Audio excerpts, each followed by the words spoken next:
बहुत बहुत स्वागत है आप सभी का आपके अपने YouTube चैनल एसपीएसडी पॉइंट पर। मैं सोनू आप सभी दोस्तों का हार्दिक स्वागत करता हूं।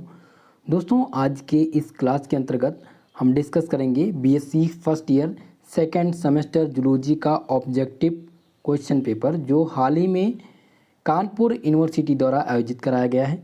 दोस्तों ऐसे छात्र छात्राएँ जिनका सेकेंड सेमेस्टर का एग्ज़ाम ऑब्जेक्टिव पैटर्न पर होना है, यानी एमसीक्यू प्रश्न उनके एग्ज़ाम में पूछे जाने हैं, उनके लिए खासकर बहुत ही ज़्यादा महत्वपूर्ण है। सभी लोग इस प्रश्न पत्र को तैयार कर लीजिएगा, क्योंकि इस प्रश्न पत्र से लगभग 40% क्वेश्चन आपके एग्ज़ाम में पूछे जाएंगे और कानपुर यूनिवर्सिटी के छात्र छात्राएँ आप अपनी आंसर की चेक कर लेंगे। दोस्तों ये क्वेश्चन पेपर एनईपी के तहत संचालित किया जा रहा है, यानी कि नई शिक्षा नीति के तहत ये पेपर कराया जा रहा है। और नई शिक्षा नीति के तहत आपका जो सेकंड सेमेस्टर में जूलॉजी है उसका नाम है बायोकेमिस्ट्री एंड फिजियोलॉजी। दोस्तों बायोकेमिस्ट्री एंड फिजियोलॉजी में जो प्रश्न पूछे गए हैं वो 100 प्रश्न पूछे गए थे ऑब्जेक्टिव टाइप के, जिनमें से 75 प्रश्न ही आपको हल करने थे। चलिए अब हम देखते हैं कि कौन से प्रश्न पूछे जा रहे हैं और किस टाइप के प्रश्न आपके एग्जाम में इस बार पूछे जा रहे हैं। तो पहला प्रश्न आप देख सकते हैं, पूछा गया है कि कौन सी कोशिका हमारी प्रतिरक्षा को स्थापित करती है। ऑप्शन ए है एरिथोसाइटस, बी है लिम्फोसाइटस, सी दिया गया है थ्रेम्बोसाइटस और डी है उपरोक्त में से कोई नहीं। तो यहाँ पर बात हो रही थी कि कौन सी कोशिका हमारी प्रतिरक्षा को स्थापित करती है। तो यहाँ पर जो सही जवाब हो जाएगा ऑप्शन नंबर ए हो जाएगा एरिथोसाइटस। एरिथोसाइटस जो है हमारी प्रतिरक्षा को स्थापित करती है। ऑप्शन ए इस प्रश्न का सही आंसर होगा। नेक्स्ट प्रश्न की तरफ बढ़ते हैं। क्वेश्चन नंबर 2 देखिए क्या पूछा गया है। पूछा गया है which one of the following is called pacemaker. किसे पेस मेकर कहा जाता है। ऑप्शन ए दिया गया है, ऑप्शन ए है एस ए नोड, बी दिया गया है ए बी नोड, सी है अर्धचंद्राकार कपाट और डी दिया गया है पेरिकार्डम। ठीक है, तो पेस मेकर किसे कहा जाता है। तो एस ए नोड को क्या कहा जाता है दोस्तों, पेस मेकर कहा जाता है। और एक बात ध्यान रखिएगा कि सेंट्रियल नोड को हृदय का पेस मेकर कहा जाता है। सेंट्रियल नोड के हृदय को क्या कहा जाता है, पेस मेकर कहा जाता है। ये हृदय की जो सेंट्रियल नोड होता है, ये हृदय की धड़कन की गति को क्या करता है, हृदय की धड़कन की गति को निर्धारित करता है। और ये जो पेस मेकर होता है ये कहाँ पाया जाता है, दाहिने अलिंद में पाया जाता है। ठीक है, तो ऑप्शन ए इस प्रश्न का सही जवाब हो जाएगा। दोस्तों सभी लोग वीडियो को जोरदार तरीके से लाइक कर दीजिए यार, और चैनल पर जितने लोग हमारे साथ पहली बार जुड़ रहे हैं प्लीज़ चैनल को जरूर सब्सक्राइब कर लीजिएगा। इस क्वेश्चन पेपर का पीडीएफ आपको टेलीग्राम चैनल पर दे दिया जाएगा। टेलीग्राम चैनल का लिंक डिस्क्रिप्शन बॉक्स में दिया गया है, वहां से आप टेलीग्राम पर जुड़ सकते हैं। और जो भी छात्र छात्राएँ हमारे साथ व्हाट्सएप ग्रुप पर जुड़ना चाहते हैं उनके लिए आपको करना क्या है, 9984947535 पर कॉल करके अपना नाम कन्फर्म कराएँ, आपको व्हाट्सएप ग्रुप में ऐड कर दिया जाएगा। दोस्तों अब चलिए नेक्स्ट क्वेश्चन की तरफ देखते हैं। नेक्स्ट क्वेश्चन क्या पूछा गया है। क्वेश्चन नंबर 3 है कि बाह्य अलिंद निलय छिद्र को कौन रक्षित करता है। ऑप्शन ए है त्रिवलनी कपाट, बी दिया गया है द्विवलनी कपाट, सी है अर्धचंद्राकार कपाट और डी दिया गया है उपरोक्त में से कोई नहीं। तो ये क्वेश्चन बहुत ही ज़्यादा महत्वपूर्ण है, क्वेश्चन नंबर 3। ठीक है, यहाँ पर पूछा गया था कि बाह्य अलिंद छिद्र को कौन रक्षित करता है। तो जो सही जवाब हो जाएगा वो हो जाएगा त्रिवलनी कपाट। त्रिवलनी कपाट जो है वो बाह्य अलिंद छिद्र को रक्षित करता है। इस प्रकार से सही आंसर हो जाएगा ऑप्शन नंबर ए हो जाएगा। नेक्स्ट प्रश्न की तरफ बढ़ते हैं। नेक्स्ट क्वेश्चन देखिए क्या पूछा गया है। क्वेश्चन नंबर 4 बहुत ही महत्वपूर्ण प्रश्न पूछा गया था। किसमें पूर्णतया 4 कक्षीय हृदय पाया जाता है दोस्तों। ऑप्शन ए दिया गया मीन, पक्षी, अस्तनी या पक्षी यो मस्तनी दोनों में। तो 4 कक्षीय हृदय पक्षी और स्तनी दोनों में पाए जाते हैं, इसलिए ऑप्शन नंबर डी इस प्रश्न का सही जवाब होगा। साथ ही साथ आप ध्यान दें कि अगर बात करें यहीं पर मगरमच्छ जो है, मगरमच्छ में 4 कक्षीय हृदय पाया जाता है। वहीं पर अगर बात करें हम मेढक की, तो मेढक में 3 कक्षीय हृदय पाया जाता है। और साथ ही साथ अगर छिपकली की बात करें तो छिपकली में कितने, 3 कक्षीय हृदय पाया जाता है। और यहाँ पर अगर बात करें शार्क मछली की, तो शार्क मछली में 2 कक्षीय हृदय पाया जाता है। ठीक है, तो यहाँ पर केवल पूछा गया था कि किसमें पूर्णतया 4 कक्षीय हृदय पाया जाता है। तो यहाँ पक्षी और स्तनी दोनों हो जाएगा। नेक्स्ट क्वेश्चन की तरफ बढ़ते हैं। क्वेश्चन नंबर 5 देखिए क्या पूछा गया था। पूछा गया था कौन सा रक्त वर्ग सार्वत्रिक प्रदाता है, यानी which blood group is universal donor. Option A है ब्लड ग्रुप ए या बी या ए बी या ओ। तो दोस्तों इसका जो सही जवाब हो जाएगा वो ऑप्शन नंबर डी हो जाएगा। ओ नेगेटिव यहाँ पर होना चाहिए। ओ नेगेटिव जो होगा वो ब्लड यूनिवर्सल ब्लड डोनर होता है और ए बी के ये सफिक्स में वर्क करता है। ठीक है, तो इसका क्वेश्चन, इसका आंसर आप लोग थोड़ा सा यूनिवर्सिटी पर डिपेंड करिएगा कि वो क्या इसका आंसर चूज करती है। मुझे लगता है ये प्रश्न थोड़ा सा रॉन्ग है। ठीक है, और एक हिसाब से इसका जो सही आंसर होना चाहिए वो ए बी होना चाहिए। फिलहाल यहाँ पर जो क्वेश्चन पूछा गया था वो पूछा गया था यूनिवर्सल डोनर।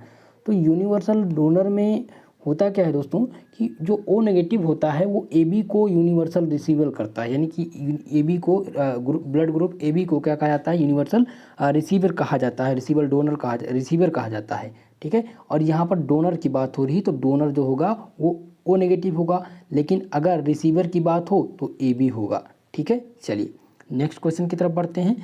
नेक्स्ट क्वेश्चन है, क्वेश्चन नंबर 6 दिया गया है कि आंत्र रस की मुक्ति को उद्दीपित करता है। ऑप्शन ए दिया गया है साइट्रिन, बी दिया गया है गैस्ट्रिन और ऑप्शन सी दिया गया है एट्रोकाइनिन और डी दिया गया है पाइक्रोजाइमिन। तो इसका जो सही जवाब हो जाएगा दोस्तों वो ऑप्शन नंबर बी हो जाएगा, गैस्ट्रिन। ठीक है, चलिए क्वेश्चन नंबर 7 देखते हैं। पूछा गया किसमें एंजाइम नहीं होता है। No enzyme is present in. Option A है लार, बी दिया गया है पितरस, सी है अग्नासी रस और डी दिया गया अतरीय रस। तो आपको बताना था इसमें से किनमें एंजाइम नहीं पाया जाता है। तो दोस्तों इसका जो सही जवाब हो जाएगा वो ऑप्शन नंबर बी हो जाएगा, पितरस। पितरस में एंजाइम नहीं पाया जाता है क्योंकि पित्त का जो श्रावण होता है वो यकृत में होता है। कहाँ पे होता है, यकृत में होता है। इसमें कोई भी एंजाइम नहीं पाया जाता, इसीलिए पित्तरस में कोई भी एंजाइम नहीं पाया जाता है।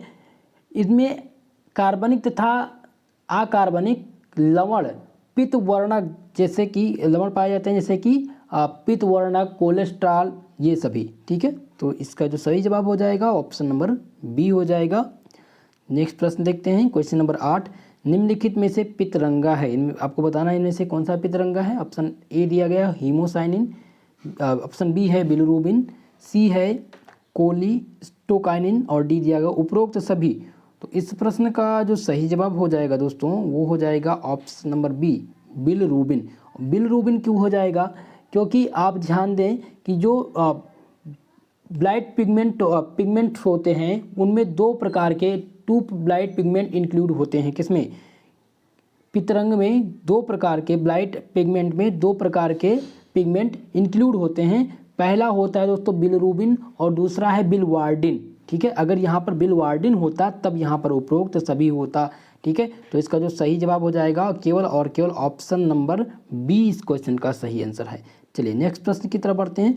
क्वेश्चन नंबर 9 पूछा गया है विच एंजाइम डिसीजेस केसिन, यानी कि केसिन का पाचन कौन सा विकार करता है। ऑप्शन ए है रेनिन, बी है ट्रिप्सिन, सी है एमाइलेज और सी डी दिया गया, ऑप्शन डी दिया गया है लाइपेज। तो दोस्तों इसका जो सही जवाब हो जाएगा, केसिन का जो पाचन होता है वो कौन सा विकार करता है, रेनिन करता है। केसिन का पाचन कौन करता है, रेनिन करता है। ऑप्शन नंबर यहाँ पर ए सही हो जाएगा। चलिए क्वेश्चन नंबर 10 देखते हैं। क्वेश्चन नंबर 10 पूछा गया था कि ग्लासिसस आवरण किसमें पाया जाता है। ऑप्शन ए है यकृत, बी हृदय, सी दिया गया ब्रेक और डी दिया गया फेफड़ा। तो आपको बताना है क्वेश्चन नंबर 10 का जो सही जवाब हो जाएगा वो ऑप्शन नंबर ए हो जाएगा। क्या हो जाएगा, ऑप्शन नंबर ए यानी यकृत। जो ग्लासिस का आवरण होता है वो कहाँ पाया जाता है, लीवर में पाया जाता है। ऑप्शन नंबर ए इस क्वेश्चन का सही जवाब होगा। नेक्स्ट प्रश्न देखते हैं। क्वेश्चन नंबर 11 है कि हाइड्रोक्लोरिक अम्ल का श्रावण करता है, इनमें से कौन सा हाइड्रोक्लोरिक अम्ल का श्रावण करता है। क्या ऑक्जेटिक कोशिका करती है या पेप्टाइड कोशिका करती हैं या पेंथेइक कोशिका या जी कोशिका। तो इनमें से जो सही जवाब हो जाएगा वो पेप्टिक कोशिका हो जाएगा। पेप्टिक कोशिका जो होती है वो हाइड्रोक्लोरिक अम्ल का श्रावण करती हैं। ऑप्शन नंबर 20 प्रश्न का सही जवाब है। नेक्स्ट प्रश्न देखते हैं दोस्तों। 12 नंबर प्रश्न क्या पूछा गया था, वसाओं का अवशोषण किसके द्वारा किया जाता है। वसाओं का अवशोषण ऑप्शन ए दिया गया है मित्रों, ऑप्शन ए दिया गया है रुधिर वाहिनी, बी है लैक्ट्रियल सी दिया गया है ए बी तथा दोनों में, या डी दिया गया है उपरोक्त में से कोई नहीं। तो जो वसा का अवशोषण होता है वो लैक्टियल के द्वारा होता है। किसके द्वारा? लैक्टियल के द्वारा। ऑप्शन नंबर 20 प्रश्न का सही जवाब हो जाएगा। क्वेश्चन नंबर 12 का जो सही जवाब है ऑप्शन नंबर बी हो जाएगा। नेक्स्ट क्वेश्चन है क्वेश्चन नंबर 13 है मानव आहार नाल का अवशेषी अंग। मानव आहार नाल का अवशेषी अंग कौन सा है? क्वेश्चन नंबर ऑप्शन दिया गया है जिह्वा, ग्राणी या क्षुद्दांत या कृत्रिम रूप परिशेषिका। तो जो इसका सही जवाब हो जाएगा वो ऑप्शन डी हो जाएगा। मानव आहार नाल का अवशेषी अंग कृत्रिम रूप परिशेषिका है। ऑप्शन डी इस प्रश्न का सही जवाब होगा। चलिए नेक्स्ट प्रश्न की तरफ बढ़ते हैं। नेक्स्ट क्वेश्चन है 14 नंबर प्रश्न। क्या पूछा गया था कि निम्नलिखित में से सबसे तेज एंजाइम है, सबसे तेज एंजाइम इनमें से कौन सी है? ऑप्शन ए है आर्जिनेज, पेप्सिन या हेक्सोकाइनेज या कार्बोनिक एनहाइड्रेज। तो इनमें से जो सबसे तेज एंजाइम है दोस्तों वो है कार्बनिक एनहाइड्रेज। क्या है? कार्बनिक एनहाइड्रेज जो है वो सबसे तेज एंजाइम है। इस प्रकार से 14 नंबर प्रश्न का सही आंसर हो जाएगा option number D. Next question देखिए 15 नंबर प्रश्न पूछा गया था हीमोसाइनिन में होता है। हीमोसाइनिन में होता है ऑप्शन दिया गया FeCUZN या MN। तो इसका जो सही जवाब हो जाएगा क्वेश्चन नंबर 15 का जो सही आंसर हो जाएगा ऑप्शन नंबर बी हो जाएगा Cu यानी कापर। हीमोसाइनिन में क्या होता है? कापर पाया जाता है। ऑप्शन 20 प्रश्न का सही जवाब होगा। क्वेश्चन नंबर 15 का सही जवाब है ऑप्शन नंबर बी। नेक्स्ट प्रश्न देखिए दोस्तों 16 नंबर प्रश्न है कि हीमोग्लोबिन किसका संवहन करता है? बहुत ही महत्वपूर्ण प्रश्न है हीमोग्लोबिन। ठीक है, यहाँ पर है CO2। तो कार्बन डाइऑक्साइड का संवहन नहीं करता है, यहाँ पर संवहन होगा किसका? ऑक्सीजन का। ठीक है, तो हीमोग्लोबिन किसका संवहन करता है मित्रों? ऑक्सीजन का करता है। इसी प्रकार से ऑप्शन नंबर 20 प्रश्न का सही जवाब होगा। नेक्स्ट प्रश्न है क्वेश्चन नंबर 17। देखिए पूछा गया है कि chymotrypsin enzyme is present in. Chymotrypsin enzyme किसमें पाया जाता है? ऑप्शन ए दिया गया है अतरस, अग्नासी रस, पित्तरस या उपरोक्त में से कोई नहीं। तो आपको बताना है क्वेश्चन नंबर 17 कि काइमोटेप्सिन एंजाइम। तो काइमोटेप्सिन एंजाइम जो होता है दोस्तों वो कहाँ पाया जाता है? वो पाया जाता है अग्नासी रस में पाया जाता है। कहाँ पाया जाता है? अग्नासी रस में पाया जाता है। इतनी बात आप ध्यान रखेंगे। ये पाचक एंजाइम होते हैं। अग्नासी रस जो ये एंजाइम है, अग्नासी रस जो काइमोटेप्सिन है, ये क्या होते हैं? ये पाचक एंजाइम होते हैं जो अग्नासी रस में पाए जाते हैं। ठीक है, चलिए नेक्स्ट क्वेश्चन। इसका जो सही जवाब हो जाएगा 17 नंबर का ऑप्शन नंबर बी हो जाएगा। नेक्स्ट प्रश्न देखते हैं क्वेश्चन नंबर 18। शरीर की सबसे बड़ी ग्रंथि यहाँ पर पूछी गई है। सभी लोग को इसका आंसर पता होना चाहिए। ऑप्शन ए दिया गया था यकृत। शरीर की सबसे बड़ी ग्रंथि क्या है? यकृत है या अग्नाशय है या थायराइड है या लार ग्रंथि है? तो शरीर की जो सबसे बड़ी ग्रंथि होती है दोस्तों वो यकृत है। ऑप्शन नंबर ए इस प्रश्न का सही जवाब हो जाएगा यानी लीवर। नेक्स्ट प्रश्न देखते हैं क्वेश्चन नंबर 19। क्या पूछा गया था? पूछा गया है आर्निथीन चक्र में कितने ATP अणु प्रयुक्त होते हैं? ऑप्शन ए दिया गया है 1, बी दिया गया है 2, सी है 3 और डी दिया गया है 4। तो आर्निथीन चक्र में कुल मिलाकर के 3 ATP परमाणु प्रयुक्त होते हैं। ऑप्शन सी इस प्रश्न का सही जवाब होगा। नेक्स्ट प्रश्न देखिए। नेक्स्ट प्रश्न है क्वेश्चन नंबर 20। निम्नलिखित में से कौन सा प्यूरिन है? यहाँ पर प्यूरिन पूछा गया है। ऑप्शन ए है एडानिन, बी है एडानिन एंड ग्वानिन, सी है साइटोसिन और डी दिया गया है थाइमिन। तो दोस्तों यहाँ पर जो प्यूरिन पूछा गया है तो सही आंसर हो जाएगा ऑप्शन नंबर बी। एडानिन और ग्वानिन जो हैं ये क्या हैं? एक प्रकार की प्यूरिन है। ऑप्शन 20 प्रश्न का सही जवाब है। दोस्तों वीडियो पसंद आ रहा हो भाई प्लीज़ वीडियो को सबसे पहले यार लाइक कर दीजिए और ज़ोरदार तरीके से सभी लोग शेयर कर दीजिए क्लास को। चैनल पर जो भी भाई बंधु हमारे साथ पहली बार जुड़ रहे हैं प्लीज़ चैनल को ज़रूर सब्सक्राइब कर लें। 21 नंबर प्रश्न देखिए पूछा गया है यूरिया चक्र होता है। यूरिया चक्र कहाँ पर होता है? ऑप्शन ए है फेफड़ों में, यकृत में या प्लीहा में या ब्रिक में। बहुत ही मोस्ट इम्पॉर्टेंट प्रश्न पूछा गया था दोस्तों। ये प्रश्न मैंने आप लोग को कराए भी थे। ठीक है, यूरिया चक्र। ठीक है, चलिए बताइए क्वेश्चन नंबर 21। तो जो इसका सही जवाब हो जाएगा वो हो जाएगा ऑप्शन नंबर बी यकृत। यूरिया चक्र जो होता है वो कहाँ पाया जाता है? यकृत में पाया जाता है। ऑप्शन 20 प्रश्न का सही आंसर होगा। क्वेश्चन नंबर 22 की तरफ बढ़ते हैं। क्वेश्चन नंबर 22 है, एमिनो अम्ल से अमीनो समूह का निष्कासन क्या कहलाता है। यानी अमीनो अम्ल जो दिए गए हैं उनमें से अमीनो यानी NH2 का जो निष्कासन है वो क्या कहलाता है। ऑप्शन ए दिया गया है कि विउमीनीकरण, बी है ट्रांसमीनीकरण, सी है कार्बोक्सीकरण और डी दिया गया है हाइड्रोजनीकरण। तो यहाँ पर हाइड्रोजनीकरण होगा नहीं, कार्बोक्सीकरण होगा नहीं, तो जो इसका सही जवाब हो जाएगा वो हो जाएगा ट्रांसएमीनीकरण हो जाएगा। ठीक है, चलिए ऑप्शन नंबर बी इस प्रश्न का सही जवाब हो जाएगा। यानी ट्रांसएमीनीकरण वह प्रक्रिया है जिसके दौरान एमिनो अम्ल से एमिनो समूह का निष्कासन किया जाता है। चलिए नेक्स्ट प्रश्न ध्यान देंगे। नेक्स्ट प्रश्न है क्वेश्चन नंबर 23 है कि वसीय अम्लों के बीटा ऑक्सीकरण का अंतिम उत्पाद है। ए दिया गया है यूरिया, बी है एसिटिल COA, सी दिया गया अमोनिया और डी दिया गया उपरोक्त में से कोई नहीं। तो वसीय अम्ल में बीटा ऑक्सीकरण का अंतिम उत्पाद पूछा गया है। ठीक है, तो जो बीटा ऑक्सीकरण का अंतिम उत्पाद हो जाएगा दोस्तों वो हो जाएगा एसिटिल COA हो जाएगा। ऑप्शन नंबर आपका 20 प्रश्न का सही आंसर हो जाएगा। ऑप्शन नंबर बी इस क्वेश्चन का करेक्ट आंसर होगा, यानी कि 23 नंबर का जो सही जवाब है ऑप्शन नंबर बी है। नेक्स्ट प्रश्न देखते हैं।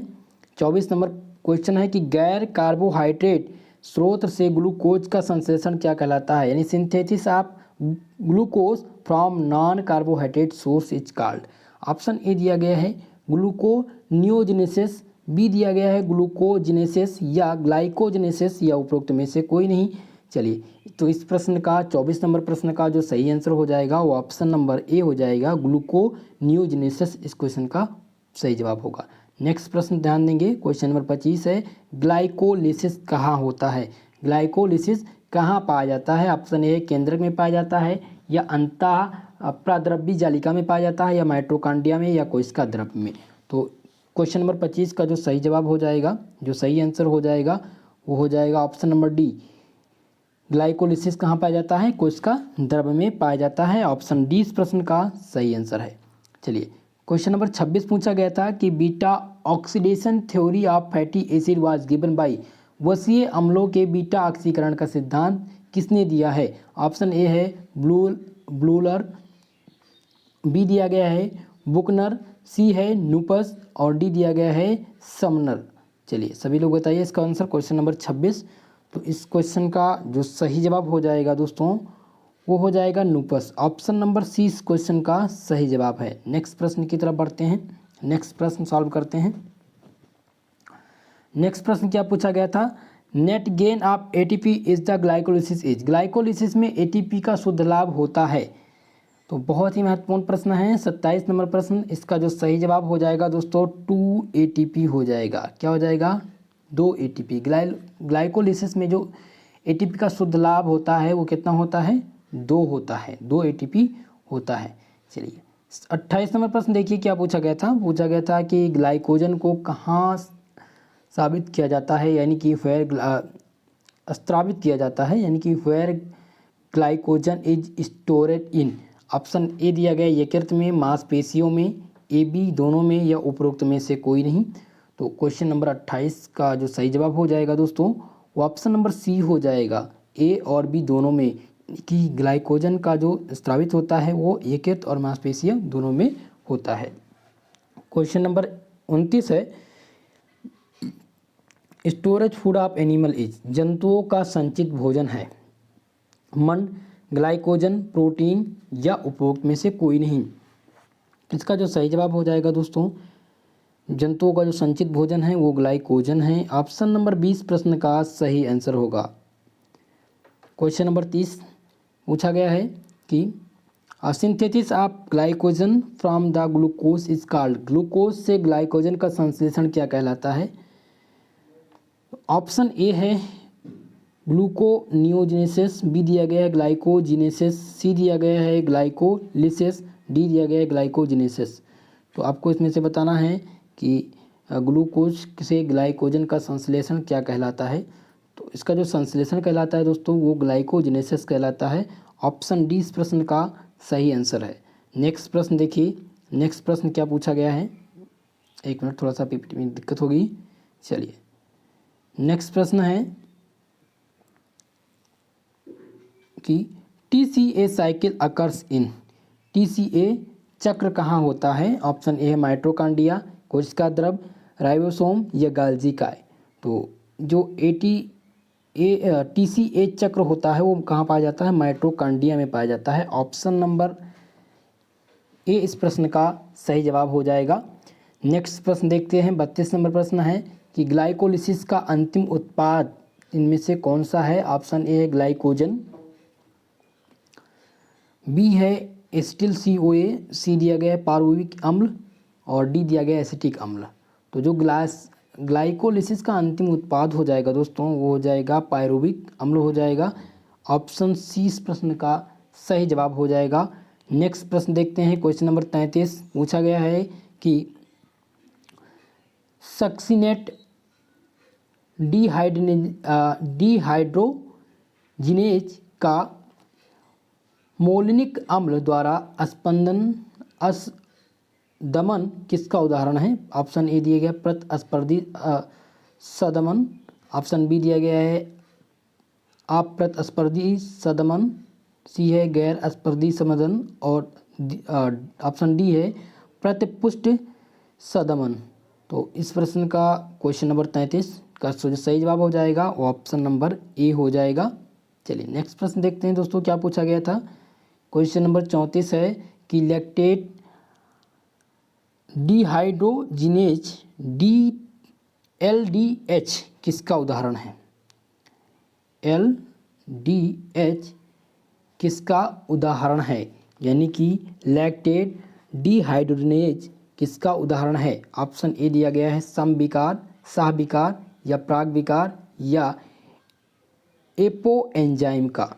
तो क्वेश्चन नंबर 34 का जो सही आंसर हो जाएगा वो ऑप्शन नंबर ए हो जाएगा समविकार का। समविकार का उदाहरण है LDH।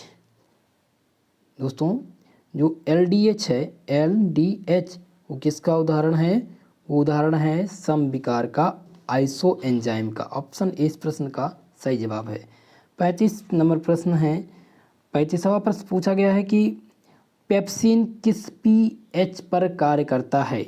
चलिए सभी लोग क्वेश्चन नंबर 35 नोट कर लेंगे, स्क्रीनशॉट ले लीजिए, इसका आंसर आप कमेंट बॉक्स में करके बताइए कि पेप्सिन किस pH पर कार्य करता है, अम्लीय, क्षारीय या उदासीन या किसी भी। चलिए नेक्स्ट क्वेश्चन है 26 नंबर है, ताला यमकुंजी मॉडल प्रस्तुत किया गया था। लॉक एंड की model was the propose by. Option A है कोहन ने, बी दिया गया है कॉस्टलैंड ने, ऑप्शन सी है एमिल फिशर ने और डी दिया गया है माइकेलिस योमेंटन ने। तो ताला यमकुंजी जो मॉडल प्रस्तुत किया था वो एमिल फिशर ने किया था। किसने किया था दोस्तों, एमिल फिशर ने किया था। ऑप्शन सी इस क्वेश्चन का सही आंसर हो जाएगा। क्वेश्चन नंबर 37 है कि पाचक विकर होते हैं, डाइजेस्टिव एंजाइम पूछा गया है कि डाइजेस्टिव एंजाइम हैं। ऑप्शन ए है ऑक्सीडोरेक्टोजेज या ट्रांसफेरेजेज या लाइगेजेस या डी दिया गया है हाइड्रोजेस। तो आपको बताना है हाइड्रोलेजेस। पाचक यानी कि डाइजेस्टिव एंजाइम इनमें से कौन से हैं। तो डाइजेस्टिव एंजाइम इनमें से ऑप्शन नंबर डी हो जाएगा दोस्तों, हाइड्रोलीजेज जो हो जाएगा वो एक प्रकार का पाचक एंजाइम है। ऑप्शन नंबर डी इस क्वेश्चन का सही आंसर होगा। नेक्स्ट प्रश्न देखते हैं, क्वेश्चन नंबर 38, होलो एंजाइम का प्रोटीन भाग क्या कहलाता है। होलो एंजाइम का प्रोटीन भाग क्या कहलाता है। ऑप्शन ए है कोफैक्टर, ऑप्शन बी दिया गया है एपो एंजाइम, सी दिया गया है जाइमोजन, ऑप्शन डी दिया गया है सहविकार यानी कि को एंजाइम। तो होलो एंजाइम प्रोटीन का जो भाग है वो कहलाता है सहविकार कहलाता है। क्या कहलाता है, सहविकार कहलाता है। ऑप्शन नंबर डी इस प्रश्न का सही आंसर हो जाएगा को एंजाइम। नेक्स्ट क्वेश्चन देखते हैं, क्वेश्चन नंबर 39। क्वेश्चन नंबर 39 है रासायनिकित विकार होते हैं। ऑप्शन ए है कार्बोहाइड्रेट, प्रोटीन, लिपिड या उपरोक्त में से कोई नहीं। तो इस प्रश्न का जो सही आंसर हो जाएगा वो ऑप्शन नंबर बी हो जाएगा प्रोटीन। चलिए नेक्स्ट क्वेश्चन देखते हैं, निम्नलिखित में से कौन सा दुग्ध प्रोटीन है। दुग्ध का इनमें से कौन सा प्रोटीन है, यानी कि विच of the following is a milk protein. Option A दिया गया है फाइबोइन, बी दिया गया है म्यूसिन, सी दिया गया है हिस्टीन और सी दिया गया है कैसीन। तो ऑप्शन डी इस प्रश्न का सही जवाब होगा कैसीन। जो दुग्ध प्रोटीन है वो कैसीन होती है। ऑप्शन नंबर डी इस प्रश्न का सही जवाब होगा। क्वेश्चन नंबर 41 पूछा गया बाल नाखून में कौन सा प्रोटीन उपस्थित होता है दोस्तों। ऑप्शन ए है केराटिन, बी है कैलेजन, सी है इलास्टिन और डी दिया गया है फाइब्रोइन। तो बाल और नाखून में जो प्रोटीन पाई जाती है वो केराटिन पाई जाती है। ऑप्शन नंबर ए इस क्वेश्चन का सही जवाब होगा। चलिए क्वेश्चन नंबर 42 ध्यान देंगे। 42 पूछा गया निम्नलिखित में से कौन सा प्रोटीन चतुर्थक संरचना रखता है। इनमें से कौन सा प्रोटीन चतुर्थक संरचना रखता है। क्वेश्चन नंबर 42 तो ऑप्शन ए दिया गया इंसुलिन, केराटिन, हीमोग्लोबिन या उपरोक्त सभी। इसका जो सही आंसर हो जाएगा क्वेश्चन नंबर 42 का हो जाएगा ऑप्शन नंबर सी यानी हीमोग्लोबिन। हीमोग्लोबिन जो है 42 नंबर प्रश्न का सही आंसर हो जाएगा ऑप्शन नंबर सी। हीमोग्लोबिन जो होगा वो चतुर्थ प्रोटीन का चतुर्थ संरचना रखता है। ऑप्शन नंबर सी इस प्रश्न का सही आंसर हो जाएगा। नेक्स्ट प्रश्न देखिए क्वेश्चन नंबर 43 है कि शरीर द्वारा संश्लेषित एमिनो अम्ल कहलाते हैं। शरीर द्वारा जो संश्लेषित अमीनो अम्ल होते हैं वो क्या कहलाते हैं। ऑप्शन ए दिया गया आवश्यक अमीनो अम्ल, अनावश्यक अमीनो अम्ल या ध्रुवीय अमीनो अम्ल या अध्रुवीय अमीनो अम्ल। तो जो शरीर द्वारा संश्लेषित अमीनो अम्ल होते हैं दोस्तों उनको क्या कहा जाता है, उनको कहा जाता है अनावश्यक अमीनो अम्ल कहा जाता है यानी नॉन एसेंशियल अमीनो एसिड कहा जाता है। ऑप्शन नंबर 20 प्रश्न का सही जवाब होगा। क्वेश्चन नंबर 44 ध्यान देंगे। क्वेश्चन नंबर 44 पूछा गया है दोस्तों, क्या पूछा गया है कि ज्विटर आयन पर होता है, ज्विटर आयन पर होता है। ऑप्शन ए है ऋणात्मक आवेश या ऑप्शन बी दिया गया धनात्मक आवेश, ऑप्शन सी है शून्य आवेश और डी दिया गया उपरोक्त में से कोई नहीं। तो आप ध्यान देंगे कि ज्विटर आयन पर जो होता है वो विद्युत ऋणात्मक आवेश पाया जाता है। यहाँ पर धनात्मक और ऋणात्मक दोनों प्रकार के विद्युत आवेश पाए जाते हैं। यहाँ पर शून्य आवेश भी हो सकता है। तो इसका जो सही आंसर हो जाएगा उपरोक्त में से कोई नहीं हो जाएगा। इसका जो सही जवाब है ऑप्शन नंबर डी है, उपरोक्त में से कोई नहीं। नेक्स्ट क्वेश्चन ध्यान देंगे 45 नंबर प्रश्न कि एक ट्राईपेप्टाइड में कितने पेप्टाइड बंध होते हैं। क्वेश्चन नंबर 45 ऑप्शन ए है 1, 2, 3 या 4। तो एक पेप्टाइड में जो पेप्टाइड बंध की संख्या होती है दोस्तों वो 2 होती है। कितनी होती है, 2 होती है। इसी प्रकार से ऑप्शन नंबर 20 प्रश्न का सही जवाब हो जाएगा। नेक्स्ट प्रश्न देखिए 46 नंबर प्रश्न है कि निम्नलिखित में से कौन सा लिपिड कोसा कला में पाया जाता है। ठीक है, which of the following lipids are found in plasma membrane. Option A दिया गया ग्लाइकोलिपिड, बी है फास्फोलिपिड, सी दिया गया है क्रोमोलिपिड, डी दिया गया उपयुक्त में से कोई नहीं। तो इनमें से आपको बताना है कि कौन सा लिपिड जो है वो कोसा कला में पाया जाता है। क्वेश्चन नंबर 46 तो ऑप्शन सी 20 क्वेश्चन का करेक्ट आंसर होगा फास्फोलिपिड। फास्फोलिपिड कहाँ पाया जाता है, कोसा कला में पाया जाता है। ऑप्शन 20 प्रश्न का सही जवाब हो जाएगा। नेक्स्ट क्वेश्चन की तरफ चलते हैं दोस्तों। क्वेश्चन नंबर 47 है कि क्षार अथवा विकारों द्वारा वसा के जल अपघटन को क्या कहते हैं। ऑप्शन ए दिया गया है साबुनीकरण, विकृत गंधिता, हाइड्रोजनीकरण या हाइलोजनीकरण। ठीक है, hydrolysis of fats by alkali और एंजाइम इज कॉल्ड क्या कहलाता है, साबुनीकरण कहलाता है दोस्तों। ऑप्शन ए इस प्रश्न का सही जवाब हो जाएगा। नेक्स्ट क्वेश्चन देखते हैं 48 नंबर प्रश्न है which one of the following is storage polysaccharide. निम्नलिखित में से कौन सा एक भंडारक पॉलीसैकेराइड है। ऑप्शन ए है सेलुलोज, काइटिन, ग्लाइकोजन या उपरोक्त सभी। क्वेश्चन नंबर 48 का जो सही जवाब हो जाएगा दोस्तों वो हो जाएगा ग्लाइकोजन। ग्लाइकोजन जो है वो एक प्रकार का पॉलीसैकेराइड भंडारण है। ऑप्शन नंबर सी इस क्वेश्चन का सही आंसर होगा। नेक्स्ट क्वेश्चन देखिए क्वेश्चन नंबर 49 है कि पॉलीसैकेराइड में कौन सा बंध एकल इकाइयों को परस्पर जोड़े रखता है। ऑप्शन ए है ग्लाइकोसिडिक बंध, बी है पेप्टाइड बंध, सी है हाइड्रोजन बंध और डी दिया गया उपयुक्त में से कोई नहीं। 49 नंबर प्रश्न का जो सही आंसर हो जाएगा दोस्तों वो हो जाएगा ग्लाइकोसिडिक बंद हो जाएगा, यानी ऑप्शन नंबर ए इस क्वेश्चन का सही जवाब होगा। क्वेश्चन नंबर ध्यान देंगे 50 नंबर प्रश्न है कि विच of the following is a pentose sugar, निम्नलिखित में से कौन सा एक पेंटोज शर्करा है। बहुत ही ज़्यादा महत्वपूर्ण है।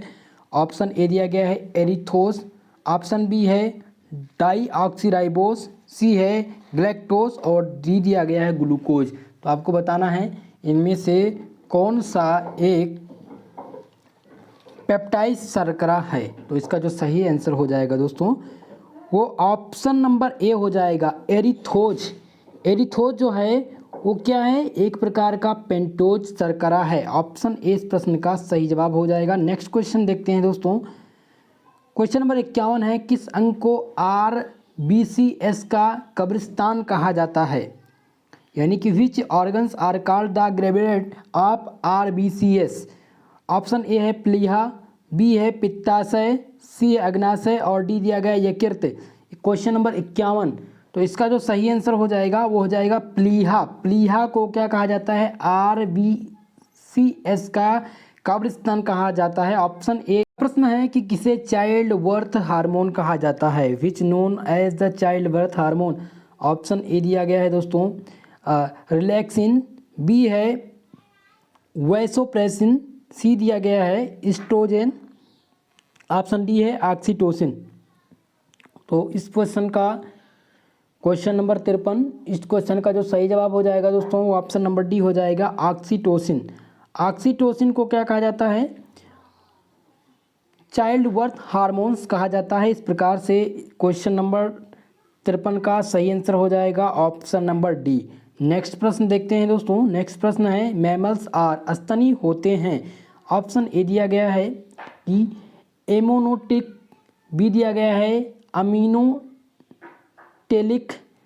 सी दिया गया है यूरियोटेलिक, डी दिया गया है यूरिकोटेलिक। तो स्तनी क्या होते हैं आपको बताना है। तो इस क्वेश्चन का जो सही जवाब हो जाएगा क्वेश्चन नंबर 54 का, तो वो हो जाएगा एमिनोटेलिक हो जाएगा दोस्तों। क्या हो जाएगा, ऑप्शन ए इसका सही होगा, बी नहीं सही होगा, एमिनोलेटिक नहीं सही होगा, ये गलत है। ऑप्शन नंबर यहाँ पर ए इस क्वेश्चन का सही होगा, क्वेश्चन नंबर 54 का। नेक्स्ट प्रश्न देखिए 55 नंबर प्रश्न है कि एक स्वस्थ वयस्क व्यक्ति का सामान्य रक्तचाप कितना होता है। ऑप्शन ए दिया गया है 140 से 90 या 150 से 100 या 100 से 60 मिलीग्राम या 120 से 80। तो इसका जो सही जवाब हो जाएगा एक स्वस्थ वयस्क व्यक्ति के सामान्य रक्तचाप कितना होता है, 120 से 80 के बीच में होता है। ऑप्शन डी इस प्रश्न का सही आंसर होगा। नेक्स्ट क्वेश्चन है कि फुफ्फुसीय शिरा में रक्त होता है, फुफ्फुसीय शिरा में रक्त होता है। ऑप्शन ए है ऑक्सीजिनेटेज, ऑप्शन बी है डाईऑक्सीजिनेटेज, सी है मिश्रित और डी दिया गया उपरोक्त में से कोई नहीं। तो क्वेश्चन नंबर 56, फुफ्फुसीय शिरा में जो रक्तचाप होता है वो ऑक्सीजिनेटेज होता है। क्या होता है, ऑक्सीजिनेटेज होता है। ऑप्शन ए इस क्वेश्चन का करेक्ट आंसर होगा। 57 नंबर प्रश्न है कि किस रुधिर वर्ग में बी एंटीजन पाया जाता है। ऑप्शन ए दिया गया है ए में या बी में पाया जाता है या ए बी या ओ में पाया जाता है। तो यहाँ पर पूछा गया था कि बी एंटीजन किस में पाया जाता है दोस्तों। तो B antigen B blood group B में पाया जाता है। ऑप्शन नंबर 20 प्रश्न का सही जवाब हो जाएगा। नेक्स्ट प्रश्न देखिए 58 नंबर प्रश्न है कि अंतः श्वास वायु में ऑक्सीजन की मात्रा कितनी होती है, 21%, 16% या 79% होती है, 0.01% होती है। तो अंतः श्वास वायु में जो ऑक्सीजन की मात्रा होती है वो 21% होती है। कितनी होती है, 21% होती है। ऑप्शन नंबर ए इस प्रश्न का करेक्ट आंसर होगा। नेक्स्ट प्रश्न देखिए दोस्तों क्या पूछा गया है। 59 नंबर प्रश्न पूछा गया है कि विच of the following is not alkaline, निम्नलिखित में से कौन सा एक क्षारीय नहीं है, अग्नाशी रस या गैस्ट्रिक रस या आत्र रस या उपरोक्त सभी। क्वेश्चन नंबर 59, सभी लोग जल्दी से इस क्वेश्चन का आंसर बताएंगे। क्वेश्चन नंबर 59 जो होगा उसका आंसर क्या होना चाहिए? तो यहाँ पर आप ध्यान देंगे, जैसे गैस्ट्रिक रस, तो गैस्ट्रिक रस जो हो जाएगा वो मोर एसिडिक है, अधिक एसिडिक हो जाएगा। यहाँ पर आत रस की अगर बात करें कि कौन, आत रस, अग्नासी रस, ये भी एसिडिक है, तो इसमें से जो सही आंसर हो जाएगा वो ऑप्शन नंबर सी हो जाएगा, आत रस। ठीक है, चलिए नेक्स्ट क्वेश्चन की तरफ बढ़ते हैं। क्वेश्चन नंबर 60 है कि वाहिनियों के भीतर रुधिर जमने को रोकता है। ऑप्शन ए है लाइसोजाइम, बी है फाइब्रोनेज, सी दिया गया है हिपेरिन, ऑप्शन डी है फाइब्रिन। ठीक है, क्वेश्चन नंबर 60, क्वेश्चन नंबर 60 का जो सही आंसर हो जाएगा वो ऑप्शन नंबर सी हो जाएगा, हिपेरिन। हिपेरिन को क्या कहा जाता है दोस्तों? वाहिनियों के भीतर रुधिर जमने कुछ से जो रोकता है दोस्तों, वो कौन रोकता है? हिपेरिन रोकता है। ऑप्शन सी इस प्रश्न का सही जवाब है। नेक्स्ट क्वेश्चन की तरफ बढ़ते हैं। क्वेश्चन नंबर 61 पूछा गया है कि मानव दंत होते हैं, जो मानव दंत होते हैं वो किस प्रकार के होते हैं? तो ऑप्शन ए दिया गया है दोस्तों द्विबारदंती, ऑप्शन बी है ठीको दांत, या ऑप्शन सी है विषम दंती, या डी दिया गया है उपरोक्त सभी। तो क्वेश्चन नंबर 61 का जो सही आंसर हो जाएगा वो हो जाएगा हेटेरोदंत। जो मानव दंत होते हैं वो क्या होते हैं? हेटेरोदंत होते हैं। ऑप्शन सी इस क्वेश्चन का करेक्ट आंसर होगा। यहाँ पर ऑप्शन डी रॉन्ग ऑप्शन है। चलिए नेक्स्ट क्वेश्चन की तरफ बढ़ते हैं। 62 नंबर प्रश्न है, निम्नलिखित में से कौन सा हीमोपॉलीसैकेराइड है? निम्नलिखित में से विच of the following is not a homopolysaccharide? Option A दिया गया ग्लाइकोजन, मंड, सेलुलोज या काइटिन। तो 62 नंबर प्रश्न है, तो इसका जो सही आंसर हो जाएगा दोस्तों वो हो जाएगा काइटिन। काइटिन जो है वो एक प्रकार का हीमोपॉलीसैकेराइड नहीं है। ऑप्शन डी इस प्रश्न का सही जवाब होगा।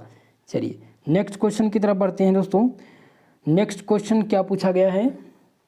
63 नंबर की अपचयन शर्कराएं हैं। अपचयन शर्कराएं हैं। ऑप्शन ए दिया गया मोनोसैकेराइड, एलिगोसैकेराइड, पॉलीसैकेराइड या उपरोक्त सभी। अपचयन शर्करा यहाँ पर पूछा गया है कि reducing sugar, reducing and non reducing sugar मैंने आप लोगों को पढ़ाया भी था, आप लोगों को पता होना चाहिए। तो जो अपचयन शर्कराएं हैं वो मोनोसैकेराइड होती हैं। ऑप्शन नंबर ए इस प्रश्न का सही जवाब होगा। चलिए नेक्स्ट क्वेश्चन की तरफ बढ़ते हैं। नेक्स्ट क्वेश्चन है कि क्या पूछा गया है? सार्कोमियर, सार्कोमियर पट्टी पूछी गई है यहाँ पर। तो इस क्वेश्चन का आंसर कन्फर्मली मुझे नहीं पता है, मैं प्रयास करूँगा कि कमेंट बॉक्स में इस क्वेश्चन का आंसर आप लोग को बता दिया जाएगा जब इसका आंसर कन्फर्म मिल जाता है तो। ठीक है, चलिए 65 नंबर प्रश्न है दोस्तों कि पेशीय संकुचन की इकाई पूछा गया था। पेशीय संकुचन की इकाई पूछी गई थी। यहाँ पर ऑप्शन ए है पेशी, पेशी तंतु, या मायोफाइबिल, या सार्कोमियर। तो पेशी संकुचन की जो इकाई होती है दोस्तों वो क्या होती है? सार्कोमियर होती है। ऑप्शन नंबर डी इस प्रश्न का करेक्ट आंसर होगा। नेक्स्ट क्वेश्चन की तरफ बढ़ते हैं। एक्टिन के एकलक होते हैं, पूछा गया है एक्टिन के एकलक होते हैं। जी एक्टिन, एफ एक्टिन, टोपिनिन या मीरोमायोसिन। तो आप लोग क्वेश्चन नंबर 66, इसका जो सही आंसर हो जाएगा वो हो जाएगा जी एक्टिन हो जाएगा। एक्टिन के एकलक जो होते हैं वो जी एक्टिन होते हैं। ऑप्शन ए इस क्वेश्चन का सही जवाब हो जाएगा। क्वेश्चन नंबर 67 है, पेशीय थकान का कारण क्या है दोस्तों?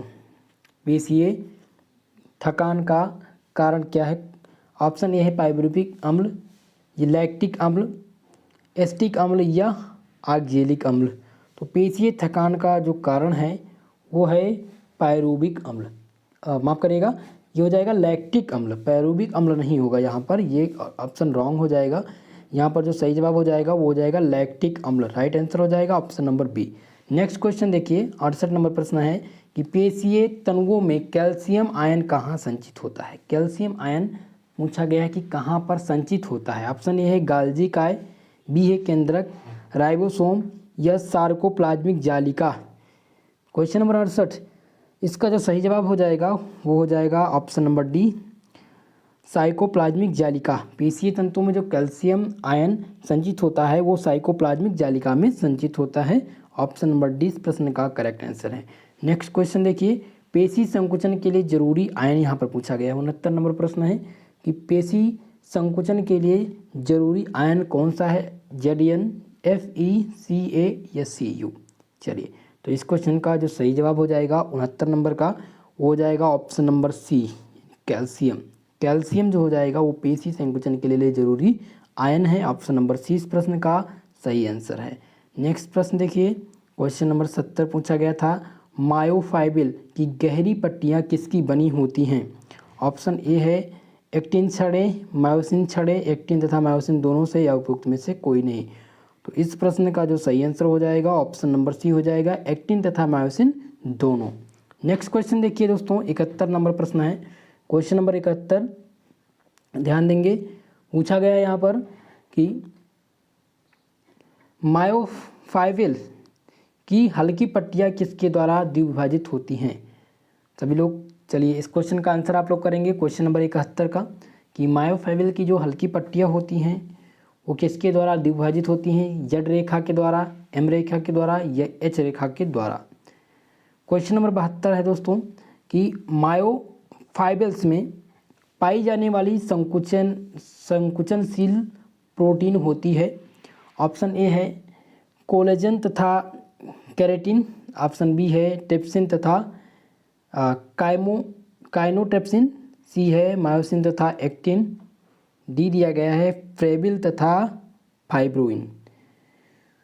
इस क्वेश्चन का जो सही आंसर हो जाएगा दोस्तों, यहाँ पर थोड़ा सा क्वेश्चन में दिक्कत आ रही है, क्योंकि मायोफाइबिल में जो पाई जाने वाली संकुचन प्रोटीन होती है वो कौन सी हो जाएगी, ट्रिप्सिन या काइनोट्रिप्सिन हो जाएगी। तो ये तो नहीं होगा, में मायोसिन तो पाया जाता है लेकिन एक्टिन का इसमें कंफर्म नहीं हो पा रहा है दोस्तों।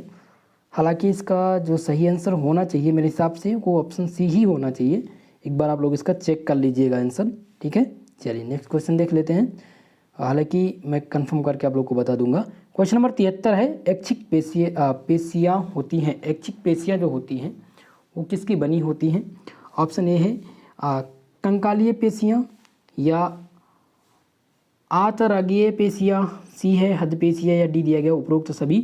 क्वेश्चन नंबर 73, तो इसका जो सही जवाब हो जाएगा वो ऑप्शन नंबर ए हो जाएगा। क्या हो जाएगा, कंकालीय पेशियाँ हो जाएंगी। क्वेश्चन नंबर 73 का जो सही आंसर है वो ऑप्शन नंबर ए है। चलिए नेक्स्ट क्वेश्चन देखते हैं, कौन सी ग्रंथि आपातकाल की ग्रंथि कहलाती है। कौन सी इनमें से which a gland is called the gland of the emergency, कौन सी ग्रंथि आपातकाल की ग्रंथि कहलाती है। ऑप्शन ए दिया गया है थाइमस, बी है अग्नाशय, सी है पीनियल और डी दिया गया है एड्रिनल। तो क्वेश्चन नंबर 74 आप लोग ध्यान देंगे, क्वेश्चन नंबर 74 आपातकाल की ग्रंथि, तो थाइमस को तो आपातकाल की ग्रंथि कहते नहीं, अग्नाशय को भी नहीं कहते हैं। तो इसमें जो सही आंसर हो जाएगा एंड्रियल को कहते हैं दोस्तों। किसका कहते हैं, एंड्रियल। इसका जो सही जवाब हो जाएगा ऑप्शन नंबर डी हो जाएगा, एड्रिनल। एड्रिनल को क्या कहते हैं, आपातकाल की ग्रंथि कहते हैं। नेक्स्ट क्वेश्चन देखिए, 75 नंबर प्रश्न है। क्या पूछा गया है दोस्तों, पूछा गया है कि वह ग्रंथि जो हमारे जैविक घड़ी का रख रखाव करती है और निद्रा से भी संबंधित होती है उसे क्या कहते हैं। पीयूष ग्रंथि कहते हैं या पैराथायराइड या पीनियल या थाइमस कहते हैं। क्वेश्चन नंबर 75, तो क्वेश्चन नंबर 75 का जो सही आंसर हो जाएगा वो ऑप्शन नंबर सी होगा, पीनियल। पीनियल ग्रंथि जो है वो हमारे जैविक घड़ी का रखरखाव भी करती हैं और निद्रा से संबंधित भी होती हैं। इस प्रकार से ऑप्शन सी इस क्वेश्चन का सही आंसर होगा। नेक्स्ट क्वेश्चन देखिए, 76 नंबर है। क्वेश्चन नंबर 76 यहाँ पर पूछा गया है कि टेस्टोस्टेरोन का स्रावण करता है। ऑप्शन ए है लीडिंग की कोशिकाएं, सर्टोली की कोशिकाएं या पिनियल काय या उपरोक्त में से कोई नहीं। तो इस क्वेश्चन का आंसर अभी मुझे कंफर्म नहीं मिला है या कंफर्म मैंने ध्यान नहीं दिया है, इस क्वेश्चन का मुझे पता नहीं है। मैं इसको एक बार चेक करके इस क्वेश्चन का आंसर मैं कमेंट बॉक्स में देने का प्रयास करूंगा। चलिए क्वेश्चन नंबर 77 देख लेते हैं दोस्तों। इंसुलिन का स्रावण करता है। इंसुलिन का स्रावण कहाँ पर होता है, अल्फा कोशिका में होता है या बीटा कोशिका में होता है या डेल्टा कोशिका में होता है या पीपी कोशिका में होता है। तो क्वेश्चन नंबर 77 दोस्तों इंसुलिन का जो स्रावण होता है वो बीटा कोशिका में होता है, यानी बीटा सेल्स में होता है। ऑप्शन नंबर 20 प्रश्न का सही जवाब होगा। नेक्स्ट प्रश्न देखिए, नेक्स्ट प्रश्न है प्रोटोस्टेरिन का स्रावण कहाँ होता है?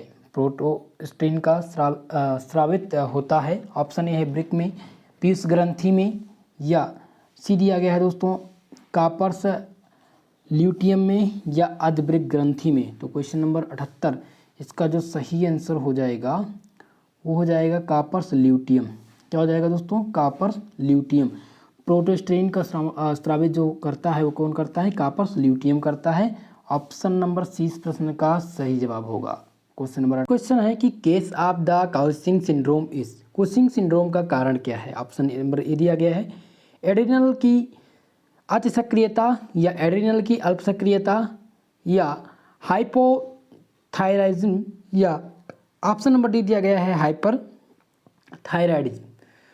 तो कुशिंग सिंड्रोम का जो कारण होता है दोस्तों ये होता है एंड्रियल की अति सक्रियता के कारण। एंड्रियल जब बढ़ जाता है, एंड्रियल हार्मोन से हमारे शरीर में बढ़ जाता है तो कुशिंग सिंड्रोम का कारण बनता है। इसी प्रकार से ऑप्शन नंबर ए इस प्रश्न का सही जवाब होगा। नेक्स्ट क्वेश्चन देखिए, 80 नंबर प्रश्न है कि यहाँ पर पूछा गया है जड़ मानवता किसका परिणाम होता है? ऑप्शन यहाँ पर ए दिया गया है एंड्रियल कार्टेक्स की अल्प सक्रियता के कारण, या एंड्रियल कार्टेक्स की अति सक्रियता के कारण, या हाइपोथायराइडिज्म, या हाइपोथायराइडिज्म। ठीक है, आपको बताना है कि जड़ मानवता किसका परिणाम होता है। तो इस क्वेश्चन का जो सही जवाब हो जाएगा वो ऑप्शन नंबर डी हो जाएगा दोस्तों, हाइपोथायराइडिज्म। यानी कि जड़ मानवता जो होता है वो हाइपोथायराइडिज्म का परिणाम होता है। ऑप्शन नंबर डी इस प्रश्न का करेक्ट आंसर है। नेक्स्ट क्वेश्चन है कौन सा कोलिप का हार्मोन्स कहलाता है? Which one is known as Collip's hormone? Option number A दिया गया है पैराथायराइड हार्मोन, या ऑप्शन बी दिया गया है थायरोविक्सिन, ऑप्शन सी दिया गया है एंटीनेलिन, ऑप्शन डी दिया गया है कैल्सीटोनिन। तो दोस्तों जो कोलिप का हार्मोन कहलाता है वो पैराथायराइड हार्मोन कहलाता है। इसी प्रकार से ऑप्शन नंबर ए इस प्रश्न का करेक्ट आंसर होगा। ऑप्शन ए इस क्वेश्चन का सही जवाब है। यहाँ पर पैराथायराइड हार्मोन को लिखना चाहिए था लेकिन ये स्पेलिंग मिस्टेक है दोस्तों। ठीक है, इसीलिए ऑप्शन नंबर ए ही इस क्वेश्चन का सही आंसर होगा। नेक्स्ट क्वेश्चन देखिए, नेक्स्ट क्वेश्चन पूछा गया है कि कौन सा हार्मोन टैडपोल में कार्यरत को तीव्र करता है? अगर आपको क्लियर नहीं दिख रहा है तो आप वीडियो की क्वालिटी को बढ़ा लीजिएगा, आपको क्लियर दिखेगा दोस्तों। ठीक है, कौन सा हार्मोन टैडपोल में कार्यांतरण को तीव्र करता है? ऑप्शन ए दिए गए है थायरॉक्सिन, ऑप्शन बी है एड्रीनलिन, ऑप्शन सी दिया गया है टेस्टोस्टेरॉन, ऑप्शन डी दिया गया है एल्डोस्टेरॉन। तो आपको बताना है इसका आंसर। इसका जो सही आंसर हो जाएगा वो हो जाएगा थायरॉक्सिन। क्या हो जाएगा? थायरॉक्सिन हो जाएगा। थायरॉक्सिन हार्मोन टैडोपोल में कार्यांतर को तीव्र करता है यानी तेज करता है। ऑप्शन ए इस क्वेश्चन का सही जवाब हो जाएगा। नेक्स्ट क्वेश्चन देखिए, आप करिएगा दोस्तों। अगला प्रश्न है वैसोप्रेसिन के अल्प श्रावण में होता है? ऑप्शन ए है डायबिटीज मेलाइटिस, या डायबिटीज इसिपिड्स, या गिगांटिज्म, या मैक्सिडिज्म। ठीक है, तो जो वैसोप्रेसिन का अल्प श्रावण होता है वो डायबिटीज इसिपिड्स में पाया जाता है दोस्तों, यानी कि ऑप्शन 20 प्रश्न का सही आंसर होगा। क्वेश्चन नंबर 43 का जो सही जवाब है वो ऑप्शन नंबर बी हो जाएगा, डायबिटीज इसिपिड्स। ठीक है, चलिए नेक्स्ट क्वेश्चन है 84 नंबर, ध्यान देंगे। थायराइड प्रेरक हार्मोन जिसे TSH का स्रावण करता है। थायराइड प्रेरक हार्मोन जिसे क्या कहते हैं? TSH कहते हैं। THS का श्रवण करता है। थायराइड करता है, या पैराथायराइड करता है, या अधवृक्क करता है, या पीयूष ग्रंथि करती है। तो इस क्वेश्चन का जो सही जवाब हो जाएगा दोस्तों वो 84 नंबर का जो सही जवाब हो जाएगा वो पीयूष ग्रंथि हो जाएगा, प्यूटेटरी ग्लैंड हो जाएगा, यानी कि ऑप्शन नंबर डी इस प्रश्न का करेक्ट आंसर होगा। नेक्स्ट प्रश्न देखते हैं। पूछा गया 85 नंबर, कौन सा एक मिश्रित ग्रंथि है? मिश्रित ग्रंथि पूछी गई है दोस्तों। मिश्रित ग्रंथि ऑप्शन ए है थायराइड या अपार या अधवृक्क या अग्नाशय, इनमें से मिश्रित ग्रंथि कौन सी है? तो क्वेश्चन नंबर 85 का जो सही जवाब हो जाएगा वो ऑप्शन नंबर डी हो जाएगा। अग्नाशय जो है एक प्रकार की मिश्रित ग्रंथि है। ऑप्शन डी इस प्रश्न का सही आंसर होगा। नेक्स्ट क्वेश्चन है कि कौन सा मास्टर अंतःस्रावी ग्रंथि है? Which is known as the master एंटिकुलर ग्लैंड, यानी कि मास्टर अंतःस्रावी ग्रंथि। ऑप्शन ए दिया गया है पीनियल काय, ऑप्शन बी दिया गया है पैराथायराइड, सी है एंड्रेनियल या प्यूटेटरी ग्लैंड। तो आपको बताना है 86 नंबर प्रश्न का आंसर। इनमें से जो मास्टर अंतःस्रावी ग्रंथि है वो प्यूटेटरी ग्लैंड है। ऑप्शन नंबर डी इस क्वेश्चन का सही आंसर हो जाएगा। नेक्स्ट क्वेश्चन देखते हैं। क्वेश्चन नंबर 87 पूछा गया है निम्नलिखित में से कौन सा आयन युग्मानुबंध के पार तंत्रिका आवेग के संवहन में मुख्य भूमिका निभाते हैं? ऑप्शन ए है आयरन, कैल्शियम, मैग्नीशियम या सोडियम। तो इसमें जो मुख्य भूमिका निभाते हैं दोस्तों वो निभाते हैं कौन से भाई साहब निभाते हैं मुख्य भूमिका? तो वो सोडियम निभाते हैं। सोडियम जो है वो मुख्य भूमिका निभाता है। ऑप्शन नंबर डी इस प्रश्न का सही आंसर होगा। नेक्स्ट क्वेश्चन देखिए 88 नंबर प्रश्न है कि तंत्रिका आवेग का साल्टेटरी चालन किसका गुण है? ऑप्शन ए दिया गया है नॉन माइलिनेटेड तंत्रिका तंत्र, या ऑप्शन बी है माइलिनेटेड तंत्रिका तंत्र। ए व बी दोनों उपरोक्त में से कोई नहीं। तो 88 नंबर प्रश्न का सही आंसर जो हो जाएगा वो ऑप्शन नंबर बी हो जाएगा दोस्तों, यानी कि माइलिनेटेड तंत्रिका तंत्र कहे जाते हैं। ऑप्शन नंबर 20 क्वेश्चन का करेक्ट आंसर होगा। नेक्स्ट क्वेश्चन देखिए 89 नंबर प्रश्न क्या पूछा गया था कि निसल के कण पाए जाते हैं। निसल के कण पाए जाते हैं, ये ऑप्शन ए है स्नायु में, वृक्क में, श्वासनाल में या हृदय में। तो 89 नंबर प्रश्न का जो सही जवाब हो जाएगा वो हो जाएगा स्नायु। ऑप्शन नंबर ए इस प्रश्न का करेक्ट आंसर होगा। नेक्स्ट क्वेश्चन देखिए पूछा गया था कि निम्नलिखित में से कौन सा वायु संचारी है? इनमें से आपको बताना है which of the following is a neurotransmitter. ठीक है, कि इनमें से कौन सा वायु संचारी है? ऑप्शन ए है मायोग्लोबिन, थायरॉक्सिन या रिएक्टिप्सिन, या ऑप्शन नंबर डी दिया गया है एसिटिल कोलिन। तो क्वेश्चन नंबर 90 इसका जो सही जवाब हो जाएगा ऑप्शन नंबर डी हो जाएगा एसिटिल कोलिन। एक प्रकार का स्नायु संचारी है। ऑप्शन नंबर डी इस क्वेश्चन का करेक्ट आंसर होगा।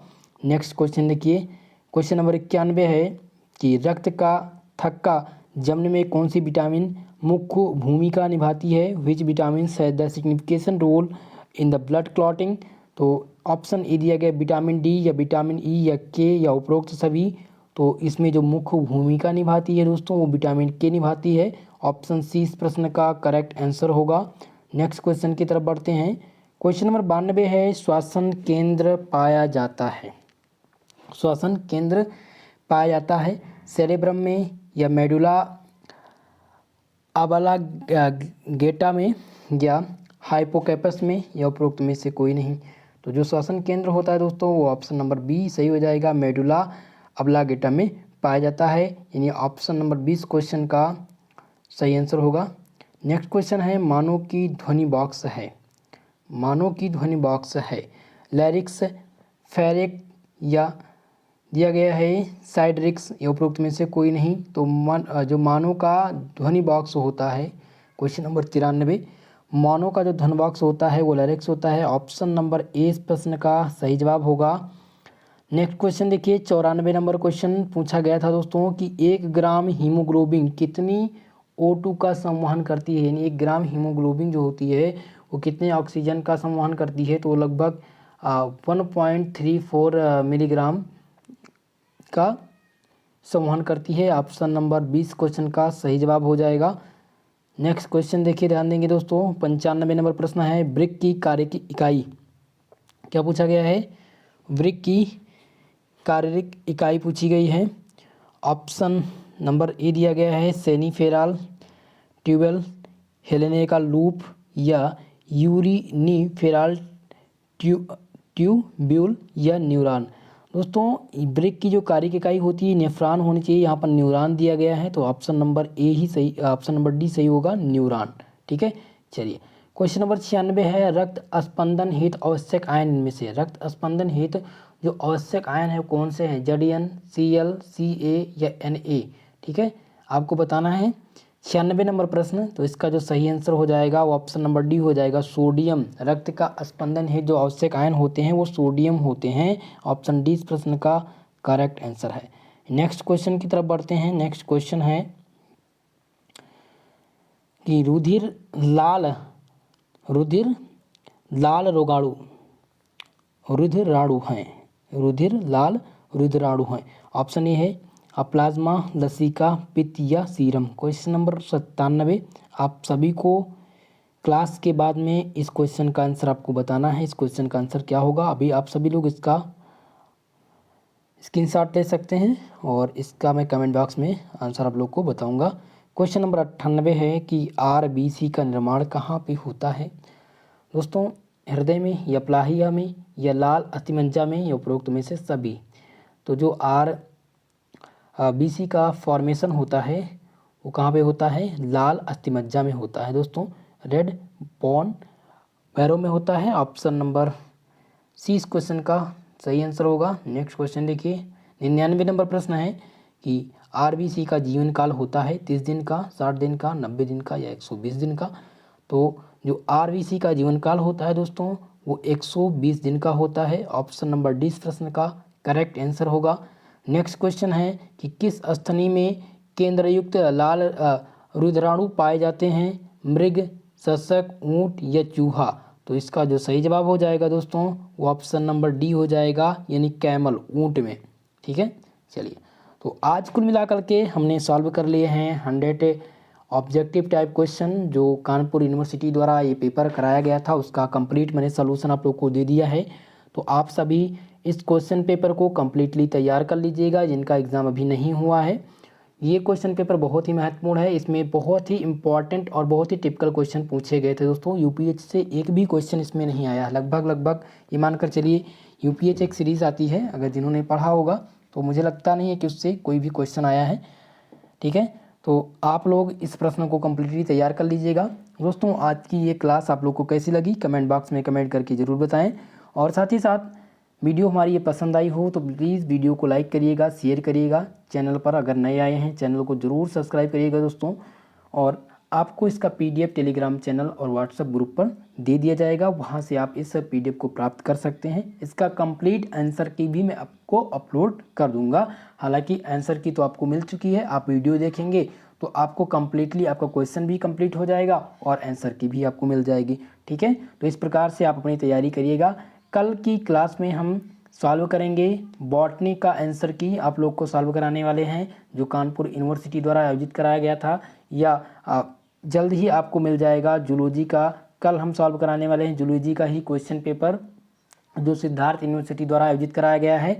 और केमिस्ट्री की क्लास के लिए दोस्तों आप लोग को कल से केमिस्ट्री की क्लास रोज़ रात 8 बजे मिलने लगेगी, और जहाँ पर हम ऑब्जेक्टिव और रिटर्न दोनों पैटर्न पर अच्छे से तैयारी आप लोग की कराएंगे। ठीक है, तो आज के लिए बस इतना ही, मिलते हैं अगली क्लास में, तब तक के लिए जय हिंद जय भारत।